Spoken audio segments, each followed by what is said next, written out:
রাধে রাধে। ওম নমো ভগবতে বাসুদেবায়। ওম নমো ভগবতে বাসুদেবায়। ওম নমো ভগবতে বাসুদেবায়। শ্রীমদ্ ভাগবত তৃতীয় স্কন্দ স্থানম সৃষ্টির স্থিতি ত্রয়োত্রিংশতি অধ্যায় কপিলদেবের কার্যকলাপ। শ্লোক 16। পয়পেন নিবাসয়া দান্তা রুক্ম পরিচ্ছদাহ আসনানি চ ঐমানি সুস্পর্শাস্তরণানি চ। অনুবাদ: এখানে কর্দমুনির গৃহের ঐশ্বর্য বর্ণনা করা হয়েছে।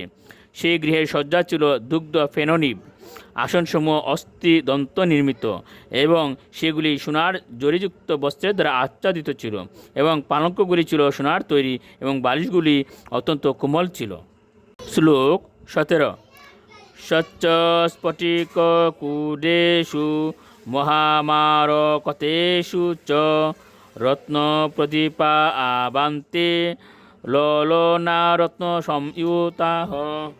অনুবাদ: সেই গৃহের স্বচ্ছ স্ফটিক নির্মিত দেয়ালগুলি মহামূল্যবান মণিরত্নের দ্বারা অলঙ্কৃত ছিল। সেখানে আলোকের কোনো প্রয়োজন ছিল না, কারণ সেই গৃহ সেই সমস্ত মণির কিরণে আলোকিত ছিল। সেই গৃহের রমণীরা সকলেই সুন্দর অলঙ্কারে বিভূষিতা ছিলেন। শ্লোক 18। গৃহ উদ্যানম কুসুমিতয় রম্যম বহু বরদময় কুজোদিহঙ্গ মিথুনম গায়ত মত্ত মধুব্রতম। অনুবাদ: সে গৃহের অঙ্গন সুন্দর বাগানের দ্বারা বেষ্টিত ছিল, যেখানে অত্যন্ত মধুর সৌরভযুক্ত ফুল ছিল এবং অনেক বৃক্ষ ছিল, যেগুলিতে তাজা ফল উৎপন্ন হতো এবং সেগুলি উচ্চ এবং সুন্দর ছিল। সেই বাগানের আকর্ষণ ছিল বৃক্ষের উপর কূজনরত পক্ষীকুল এবং গুঞ্জনরত মধুকর। তারা সেই পরিবেশকে অত্যন্ত মনোরম করে তুলেছিল। শ্লোক 19। যত্র প্রবিষ্টম আত্মানম বিবুধানুচরাজগু ভাপাম উৎপল্ল গন্ধিনাম কর্দমেন উপলালিতম।